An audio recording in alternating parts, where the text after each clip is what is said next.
उदय नागरगोजे आपले प्रतिनिधी आपल्या सोबत आहेत। उदय, जरांगे असतील किंवा मग हाके असतील, दोघांनीही सरकारवरती आता दबाव निर्माण करण्याचा प्रयत्न केलेला आहे आणि त्याच अनुषंगाने येणाऱ्या प्रतिक्रिया आपल्या समोर आहेत। उदय,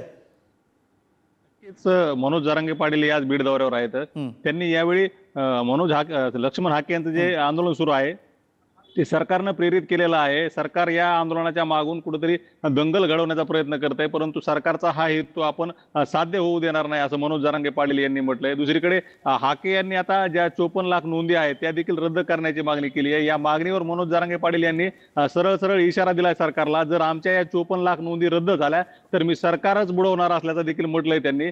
सरकार ह्या ओबीसी आंदोलनाच्या आडून आता मराठा समाजावर कुठेतरी दबाव आणण्याचा प्रयत्न करत आहे, परंतु मराठा समाजासाठी मी खंबीर असून मराठा समाजाला एक करून पुन्हा याविषयी लढा जे आहे ते सुरूच ठेवणार आहे। कुठल्याही परिस्थितीत मी मराठा समाजाला ओबीसीतूनच आरक्षण मिळवून देणार असा देखील निर्धार जरांगे पाटील यांनी व्यक्त केलाय। आता त्यांनी 13 तारखेचं जे अल्टिमेटम दिलं आहे ते अल्टिमेटम पर्यंतच मी थांबणार आहे, त्यानंतर मात्र मी माझी आक्रमक भूमिका पुन्हा एकदा घेणार असल्याचं मनोज जरांगे पाटील यांनी म्हटलंय।